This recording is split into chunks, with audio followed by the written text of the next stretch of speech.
Hi guys, thanks for stopping by today. I'm Marilyn and my channel's Making with Marilyn.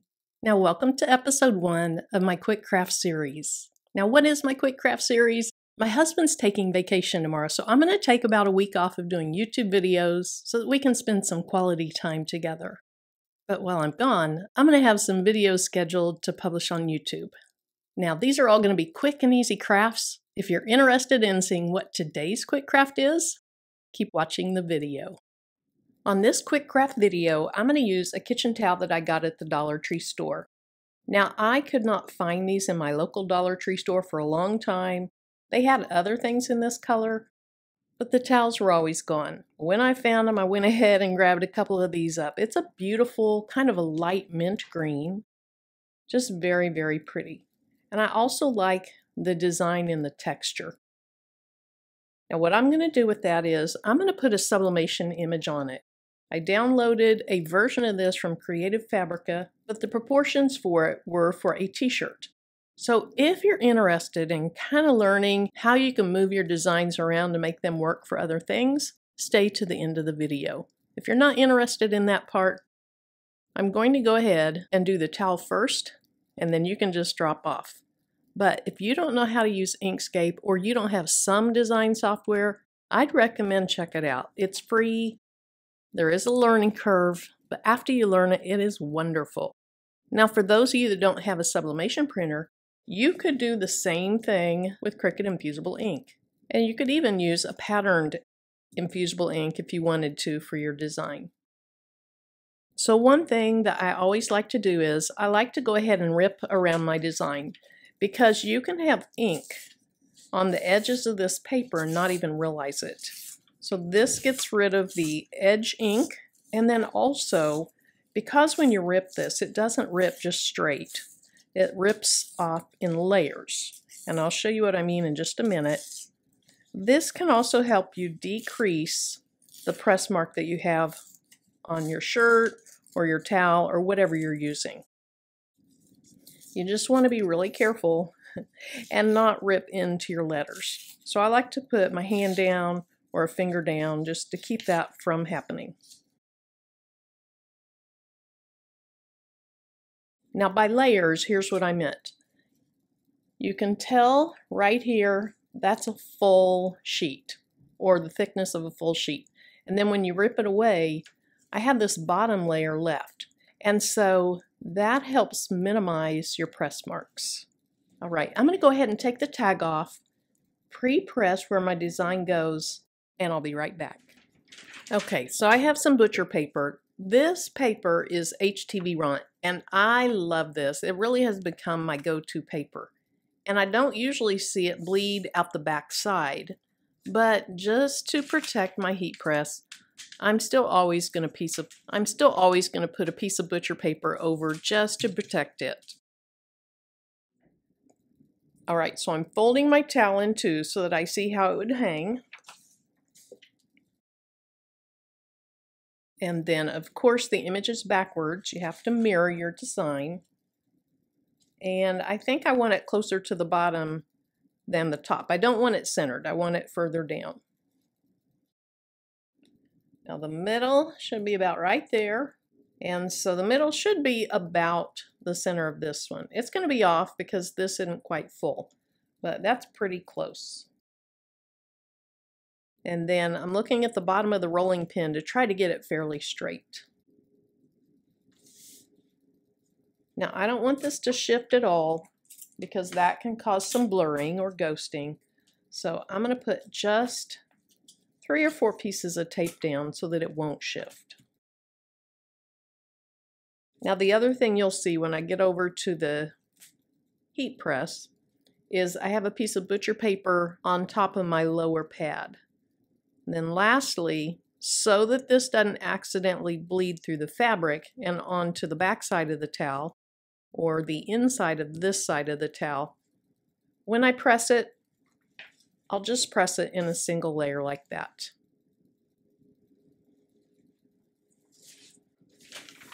Now, I won't have my microphone over there, so I'm going to press this at 385 for 50 seconds.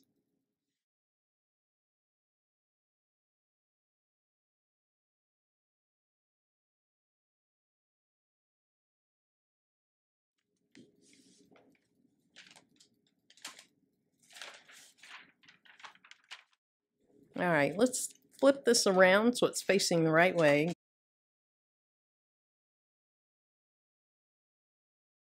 All right, I'm just going to lift this and peek at it, make sure it subbed well, and it did. Now, because of the little lines in the texture, you can see that in the design, but that's going to be fine. That is so cute. And I think that saying is so funny. My kitchen, my rules.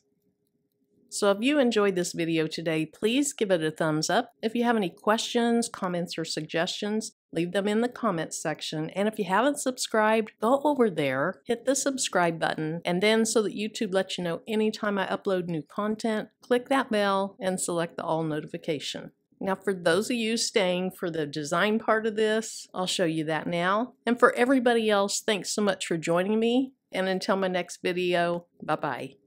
Here's the file that I uploaded from Creative Fabrica, and I will have a link to this in the video description. Also, if you haven't heard of Creative Fabrica, they have a great offer where you can have a $1 1-month unlimited membership.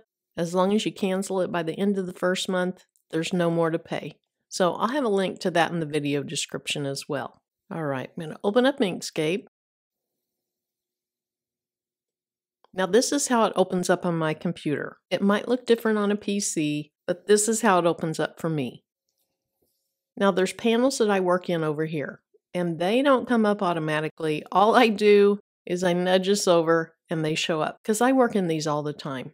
Now the first thing I notice is my template is 12 by 12. So I want to change that to the size of my paper. So I go to File, Document Properties, and then I'm going to pick the 8.5 by 11, and as soon as I've done that, I can hit the red X. All right, so let me go ahead and click back on this. I want the SVG so that I can really manipulate it. So I'm just going to drag it there, and right now it says include SVG image as editable objects. That's what I want. I want to be able to edit it. So I say OK, and there it is. All right, I'm going to hit the Shift and the plus button to blow my screen up some. And then I'm just going to drag this out of the way, because the first thing that I want to do is I want to have a box about the size that I want my image. So I'm going to make a box, and I'm just going to turn it a real light gray. To change the size of it, I have to go right here to the select tool, and then I want mine to be about 9 by 7 inches. Now my tile's a lot bigger than that. That's just kind of how I want to limit my size. All right, that's below it. So I'm going to go up to Object and say Raise to Top. So the first thing that I can do to start changing the size, well, I want to lock it first of all. And I need to click on it again so that I can just use this arrow to drag it. Now this was for a shirt, so it's skinny and tall, and I need it to be wide and short. With it selected, the first thing I'm going to try is to go up to, let's try Object and Ungroup. Okay, so they were each grouped separately. A lot of people do their files different ways, and so you either have to go to Object and Ungroup or Path and Break Apart. I always start with Object Ungroup first. All right, that has way too many details for me. So I'm going to select everything that I want to get rid of. I don't want all this extra stuff. And what I can do is I can select something, hold the Shift key down, and just keep grabbing things I don't want. Now, what did that grab?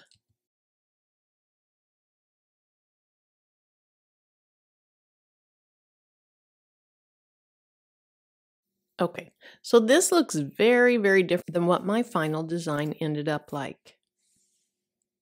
So let me show you what I did.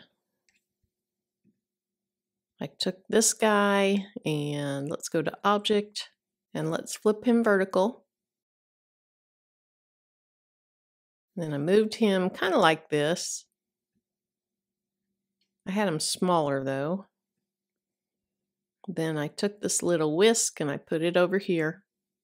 Now let's see how tall I made the spatula. 3.667. So I'm going to click on this and make it the same. Now this is already selected, so I'm going to hold the Shift key, grab this one, and then under Align and Distribute, I'm going to click right here so that they're centered horizontally. So let me just show you what I mean. There we go. They're straight across from each other. Now I want to go ahead and go to Object and Group. And I'll tell you why here in just a minute. Okay, so the word my looks really too large to me. Let's make that a little smaller. And then remember, I need my design to be short and wide. So I'm going to make these two side by side. All right, with that selected already, I hold Shift, add this to it, and then I'm going to say Object and Group. Okay, so I know it's way too big. So I'm just selecting all the parts of my design, and then I'm just going to, whoops. Let's add this whisk. Okay, so now I'm just going to drag it and get it to about the size I want it. Okay, so at this point, I'm done with that gray. I'm just going to get rid of it because it can complicate your life. All right, I want all this to be centered, and that's why I grouped these two things together and these two things right here together. Because I can select everything and go right here, and there we go. Now let me show you what would happen if you didn't have those things grouped. So let's go up and ungroup those. And then go up here and ungroup these. So if I didn't have those things grouped and I said center it, that's what happens.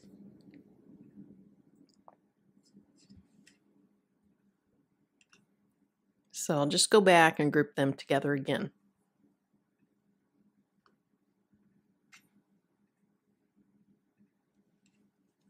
All right, so I'm selecting everything, centering it. Now the last thing I want to do is just see, do I want to move this up at all? Do I want to move this down? Do I want to make it bigger? I think these need to come down quite a bit.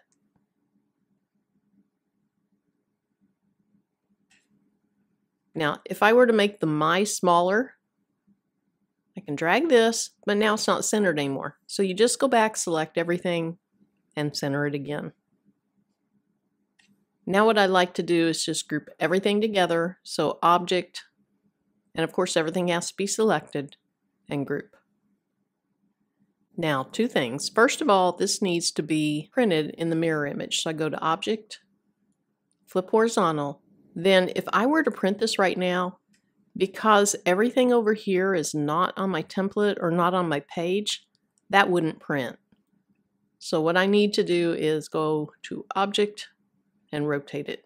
And it doesn't matter which way you rotate it. You just need to rotate it so it fits on your page. Now I'm ready to print this and make my towel.